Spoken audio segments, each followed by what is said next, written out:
changes your emotional experience.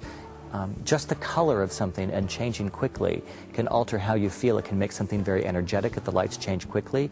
If the lights are rising slowly, it can be very calming. Lighting has a huge storytelling ability. We have one lighting desk which operates more what we would call the conventional lighting, and one lighting desk which operates our moving lights. In terms of individual light sources, it would be well in excess of 1,000.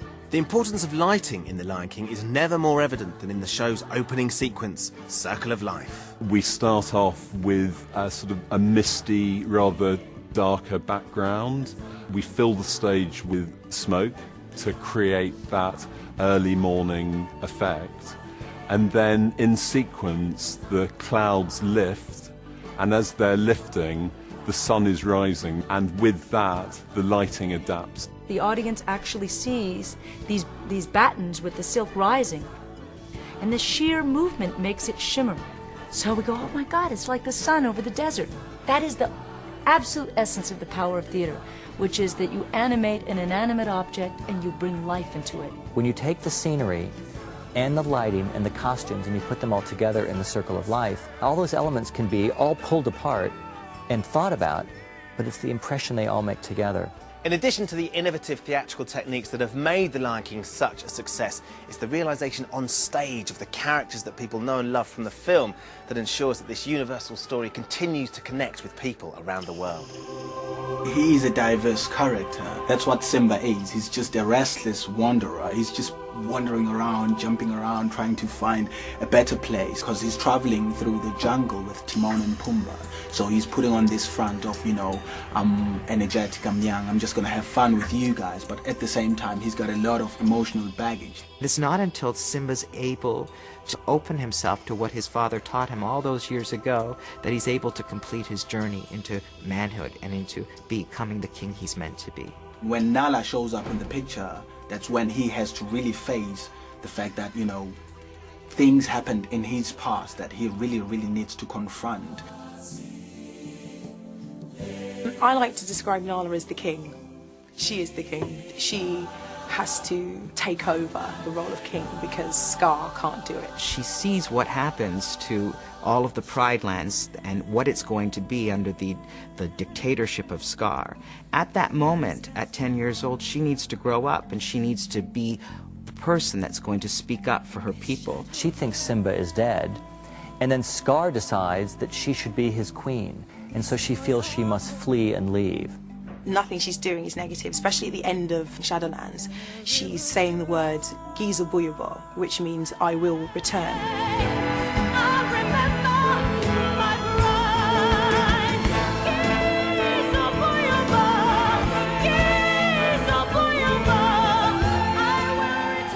Nala is a strong woman, and she's the one who comes in with the power and the strength and the heart and conviction to take care of her people. Mufasa's quite intricate in a way that he's father, he's king, he's a husband, and how he balances all of that into this one character. Mufasa is very important to me because of what he represents. He's a good leader who is cut down in his prime, and that's something we're all afraid of, that we'll have good leaders who won't be there to guide us. He is a nurturer, a caring man, he is a teacher, and he is the essence of a king. He rules with quite a tender heart, really, even though he's got this demeanour of being very powerful and very aggressive at times. He's into the whole tradition, the ancestry thing, you know, the whole circle of life. He's an extremely spiritual character. Scar is the brother of Mufasa, the younger brother of Mufasa. He's second in line to the throne, and actually can't understand why he's not king. When Simba's born, he suddenly becomes third in line to the throne, and this really upsets him. It builds such resentment in how he feels towards his brother that he becomes the opposite of what his brother is. He takes all of this energy and uses it in bad ways. He plots his way to see how he can become king. Now, of course, the best way for the third in line to become first in line is to get rid of the first and second. Scar's character, I mean, I suppose it's the greed and ambition and the inability to join the circle of life. The first character that we meet in the show is Rafiki. And the first sound you hear is this cry across the savannah announcing that the king is born. When I compare the characters between the film and the stage show, Rafiki is the one who emerges most because we get so much more time with Rafiki. There was always this problem, really, because the first song in The Lion King is The Circle of Life, and in the movie, it's a female voice. So this made sense because now we had Rafiki being the person who would sing that. She really became an important person in expanding and bringing something major to this piece that's not in the animated cartoon. He's a very funny character, but he does not have the spirituality that the Rafiki now has. She is, in South African terms, what's called a sangoma.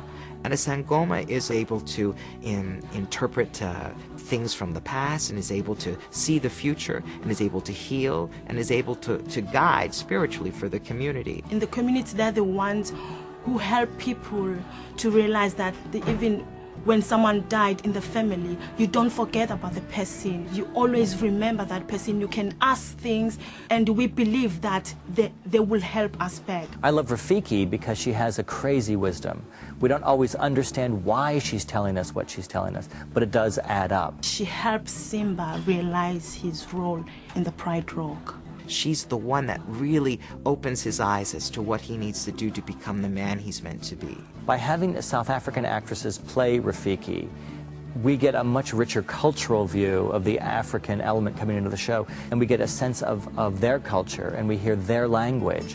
Not only was a great role created for a woman, but a woman that's both spiritual, soulful, and humorous. She needs to be there, and she needs to be this spiritual woman.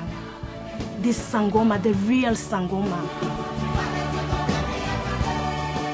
Well, he's friend and mentor to the king and to Simba, and he was there for Mufasa when he was a kid, and has sort of remained his trusted friend throughout. He's the one who's able to give him advice on his son and on how to handle situations that no one else can do. And then he's subsequently looking after Simba and trying to pass on the whatever he can pass on to Simba. He can make the king laugh, he can, give the king great insight, and yet he's this tiny little bird. I think he has ideas above his station, but he's, he wants to be the advisor, but he's sort of thrown into the role of childminder a little bit. Timon and Pumbaa, they just love each other. They met a couple of misfits and just liked each other immediately. Timon's a bit of an opportunist. He got a double whammy. He not only befriended a big warthog, who was quite good and protective, he befriended a lion. I think that Timon and Pumbaa come into Simba's life at the perfect moment. He's lost his father, he's lost his home, and he's run and run and run until he's exhausted. Pumbaa's so loyal to his friends. Loyalty is very important to him, and I think that's the only time that he ever does get a little bit aggressive in defense of his friends. Timon thinks he's the brightest guy in the jungle, but in fact he wouldn't be much good on his own. It's Pumbaa and Simba that have helped him to become the character he is in Lion King. They've turned their backs on their responsibilities. They're just out for themselves. And in watching Simba, they realize they can be part of something too. Of course, no character is complete without their costume, and the level of research and design that went into creating the look of the characters is simply staggering. The costumes, and when you look at what Julie designed, have a fundamental idea at play, which is to use natural materials, or to appear like we're using natural materials, to represent the earth and the planet and the savanna itself, but also to use patterns of fabric, like the kente cloth that Zazu's costume is made of, that would be immediately African. 99% of the costumes, they start off as white fabric. So everything is dyed, or screen printed, or painted, or digitally printed, and that's an enormous job. I take my inspiration as a costume and mask and puppet designer from everywhere. For instance, Mufasa's costume, when you look at the picture, this whole collar piece is really Balinese. This is very Maasai. The bottom is very Indonesian. Julie spent a lot of time researching all of those sort of elements of tribal design and tribal clothing in Africa. There's a wonderful cohesive quality. All of the costumes feel like they're from the same